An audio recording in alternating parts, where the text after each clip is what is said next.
Linda, starting tomorrow, our parents are moving in with us. I bought the house with the yard, so no complaining if you're not a fan. You might end up sleeping outside, that. On moving day, Michael, my husband, dropped the bomb about living with his parents. He also decided on this house without consulting me and left me to handle all the house hunting. It's like he sees me as a maid or something, thinking I don't have a say. So I said, fine, then I'll sleep in the yard from now on. But don't be surprised who joins me. Why are you being so stubborn? Just do as you're told, like always. Don't worry, you won't regret it. Sleep tight, but don't choke on your own spit. Okay, those last words are on you. You'll regret this, mark my words. And with that, I started getting ready, picturing Michael's worried face. The next day, he came to the yard and immediately frowned when he saw the tent I had set up. He stopped in his tracks, looking puzzled as he approached. Linda, why are you pitching a tent? You said you'd sleep in the yard, so I'm just using my camping tent. It's spacious out here, I replied calmly, stepping out of the tent with a smile. Michael frowned even more and muttered, you'll regret this. Sleep however you like, but don't say I didn't warn you. He didn't think I actually sleep outside. You're ridiculous, you know. Even if you like camping, setting up a tent in your own yard is just embarrassing. Michael mocked with a smirk, but I stood my ground, ready for my comeback against him. My husband still had that smirk on his face, but inside I was quietly amused. Just then, my in-laws arrived. They seemed taken aback by the sight of the tent, whether they understood what was going on or not. I felt a bit relieved, hoping their presence might calm my husband down a bit. When I greeted them, they looked puzzled and asked about the tent. Linda, why is there a tent in the yard? Are you planning a camping trip? They inquired, clearly curious. Before I could respond, my husband jumped in. Oh, Linda wanted to sleep outside. She's a big fan of camping, you know, he said, smoothly lying through his teeth. I couldn't believe how composed he was while deceiving them. But my in-laws accepted it without much fuss, knowing my love for camping. Just be careful not to catch a cold, they said with concern before heading into the house. Now, go make dinner, and don't say anything unnecessary to my parents, all right?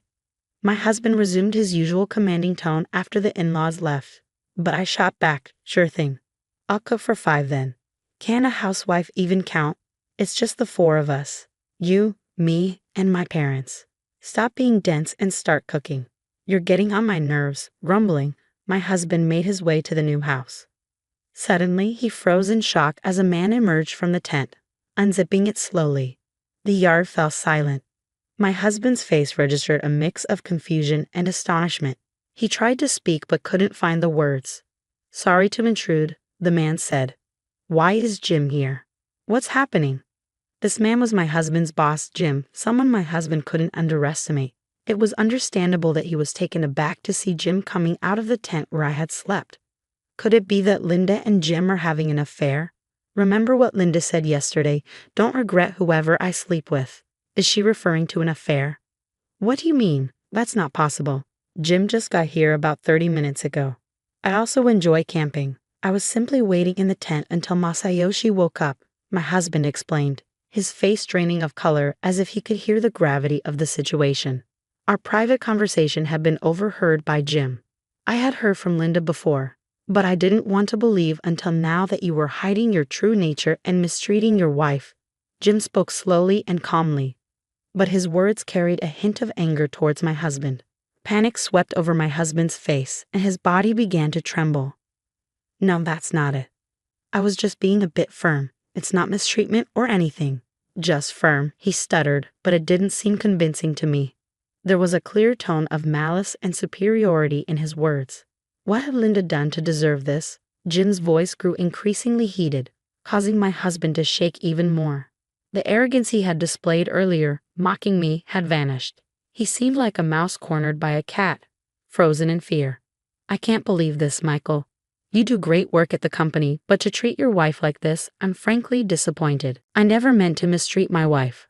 I've just been stressed lately with work not going well, and I guess I took it out on her, my husband said, sweat dripping down his face as he searched for excuses, his mind racing. Despite what Jim said earlier, my husband was highly respected at work, not just for his job performance but also for his character.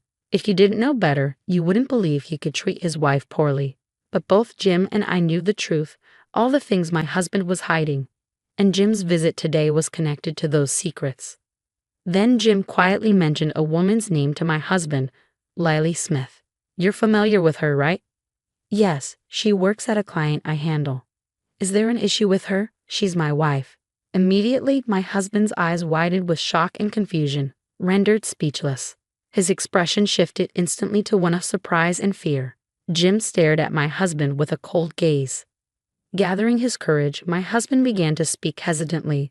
Lily is Jim's wife. But that can't be, you have different last names. Lily uses her maiden name at work. It's easier for everyone as she's referred to by the name they know. Many women at her workplace do the same. I didn't know anything, and I've made a terrible mistake.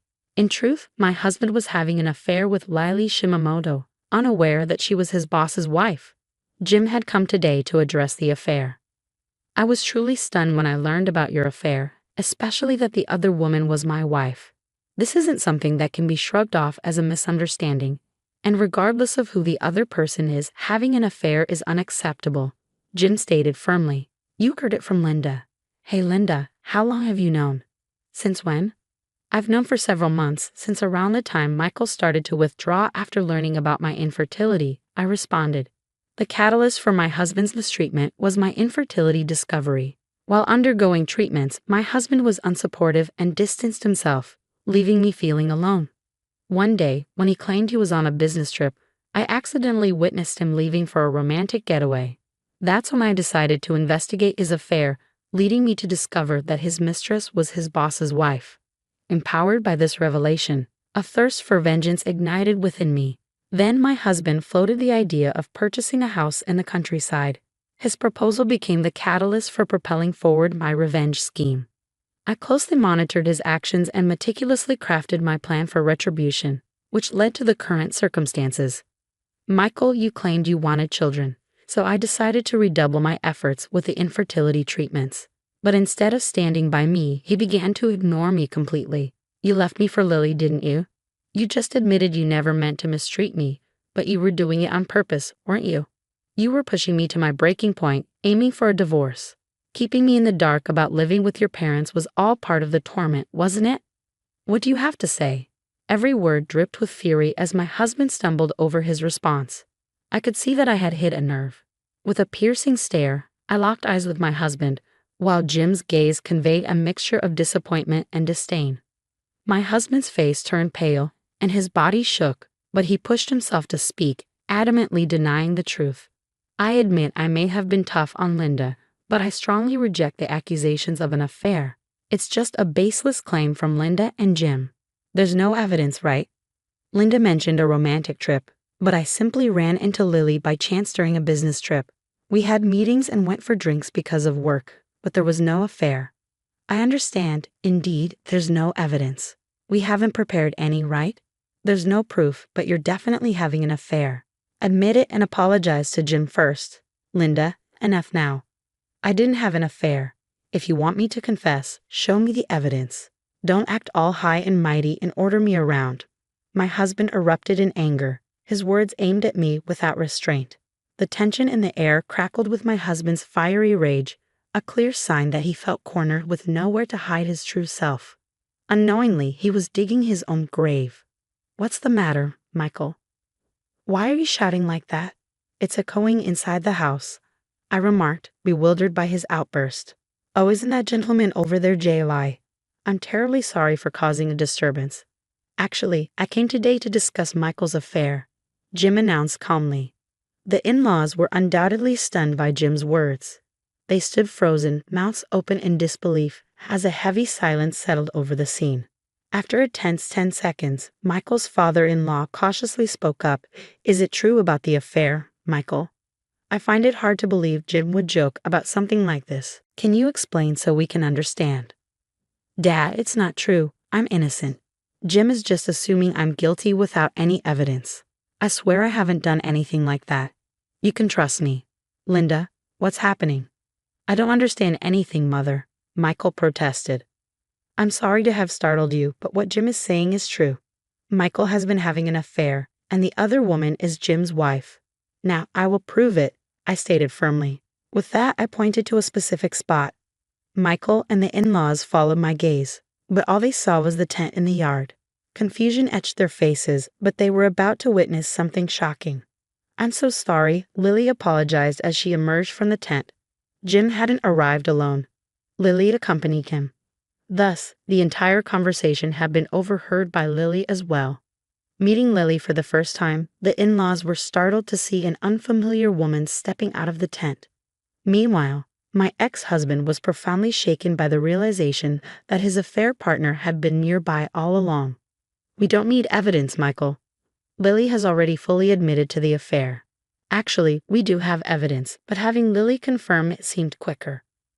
I also wanted to see your reaction, and you certainly revealed your true colors. Unknowingly, you were digging your own grave. Bringing Lily here, has she already told you everything?" Michael's question prompted Lily to nod silently. Once again, Michael's body trembled, and his face drained of color.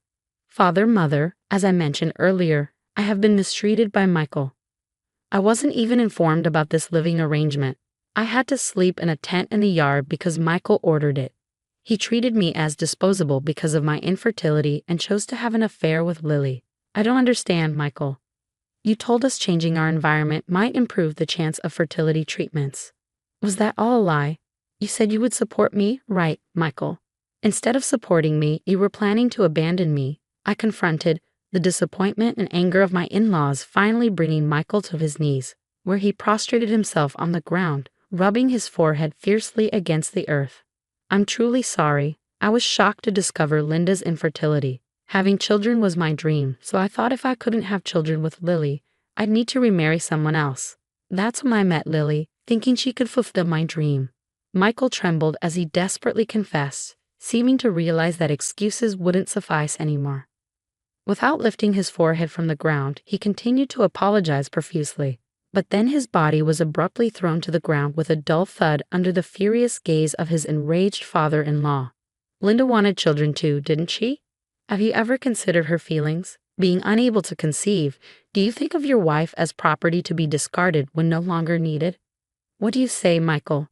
Answer me." My father-in-law's usual gentleness replaced by a rage I had never seen before. Yet his face betrayed a profound sadness. It was unthinkable that his beloved son could commit such inhumane acts behind the scenes and still attempt to justify them. "I've never been a parent, but the thought of my own child doing such things would tear me apart," my father-in-law expressed with anguish as Michael lay on the ground. His mother approached with a similarly pained expression. "Michael, I'm going to divorce you and claim alimony for the mental anguish you've caused," she declared, presenting the already filled-out divorce papers. Michael, still prostrate, took them. However, in a shocking turn, he retorted, "Dad's right. A wife is just property to me, disposable when no longer needed. Clearly, it's all Linda's fault. Had I known about her infertility, I wouldn't have married her. Discovering it after marriage feels like a fraud. What alimony? You, the infertile one, should be paying. Don't you dare." My father-in-law grabbed Michael by the collar again, ready to confront him physically, but I stepped in. "Linda, why stop? Are you planning to forgive Michael?" he questioned. "No, father. I will never forgive Michael. But I won't let you harm yourself over him. He's not even worth hitting now. Please let me handle this," I calmly responded, leading my father-in-law to slowly release Michael's collar. After taking a deep breath, I pulled out a piece of paper and addressed Michael. "So everything is my fault because I'm infertile, and you're the victim, right?" Michael was left speechless as I handed him the paper, which contained results he had never anticipated. "Me, infertile? I can't produce children." It turned out the cause of infertility wasn't solely mine, but also Michael's. I had requested him to provide a sample for testing, knowing that infertility isn't always due to the woman. The results diagnosed Michael with azoospermia. While there might be a chance for recovery with treatment, it seemed challenging.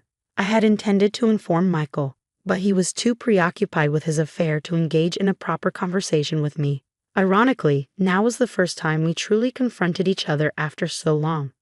"I don't believe this. Is this some kind of setup by Linda?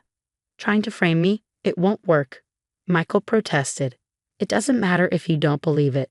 You'll eventually come to understand. My only desire is to sever ties with Michael and ensure he faces the consequences he deserves. Now, sign the divorce papers quickly, I urged. Are you serious? With that tone, it's gotta be a lie. Tell me it's a lie. Michael repeatedly reviewed the test results, his head in his hands. Jim, the in-laws, and I could only sigh deeply at his state. Lily appeared to be filled with regret as well. Leaving Michael behind, we stepped away from the new house, and Jim and his wife returned home to discuss further. The in-laws then apologized to me, expressing their regret. We might not have been aware, but we failed to see the pain Linda was going through. We don't expect forgiveness, but this is how we feel. We will do whatever we can for you. Even if you divorce Michael, we will always be on your side and ensure he takes responsibility. Just wait and see. There was no need for you to apologize. I was at fault too for not speaking up sooner and allowing myself to be pushed around. Plus, I almost caused you both a lot of trouble because of me. Actually here, I decided to reveal a fact I had kept hidden from my in-laws. I confessed, surprising them. But they chuckled at my thorough preparation, murmuring, "It's all Michael's doing." After finalizing the divorce with my husband, I returned to my parents' home. It didn't take long before I received frantic calls from my ex-husband. "Linda, what's happening? This is all you're doing, isn't it? Answer me."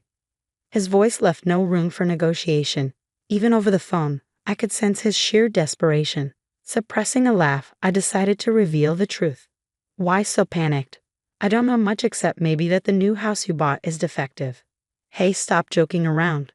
I just realized it's uninhabitable because I've been too frantic to notice. What are you going to do about this?" "I'm not doing anything. You pushed the house hunting onto me, so I just followed your orders. You were the one who made the final decision to buy her, right? Is there a problem?" The decision to purchase the house with a yard was solely made by my husband, yet he dumped the entire search on me. At that point, I had already considered revenge, leading to my strategy of making him live in a defective house. You can check online for signs of a defective house, like uneven floors, ceiling checks, and door and window operations. I created a checklist and went to the viewings, choosing the property with the most issues. My ex-husband's reaction confirmed that my plan had indeed worked. The only miscalculation was his secret plan to live with my in-laws, which could have caused them great trouble. Thankfully, they now live peacefully elsewhere, away from him. "Linda, help me out. I can't afford to move with the alimony payments and I've lost my job. There's also the fertility treatment. I truly regret everything. I shouldn't have cheated. I should have valued you more." "So you only realized you were wrong after finding out you're infertile? Well, that's good for you. You should reflect on your regrets and start over. Good luck living alone." Wait. Weren't we married? Don't abandon me, please. Listen to me." His self-centered remarks nearly drove me to explode with anger. Done with him, I found any further interaction merely troublesome. Yet, I had to make my point clear. A wife is not property to be discarded when no longer needed, Michael. You said that, remember? Let me reiterate, you are no longer needed in my life. You're expendable. Live with your regrets forever. Goodbye. I could still hear his voice through the phone, but I hung up without a second thought and blocked the number. He probably learned the hard way that some actions are irreversible. As for me, I started a blog and created videos about camping, enjoying a side income while engaging in my hobby. Jim, now divorced, had more free time and occasionally joined me for camping trips or helped with my video projects. I'm truly grateful that Jim and my in-laws stood by me. When I expressed my gratitude, Jim said, "Ignoring such a wonderful woman like you, Michael, really baffled me. If you ever need help, feel free to reach out." Perhaps due to my vulnerable state, my heart skipped a beat, but it wasn't until years later that I realized this flutter was real. Yes, Jim and I ended up getting married, but that's a story for another time.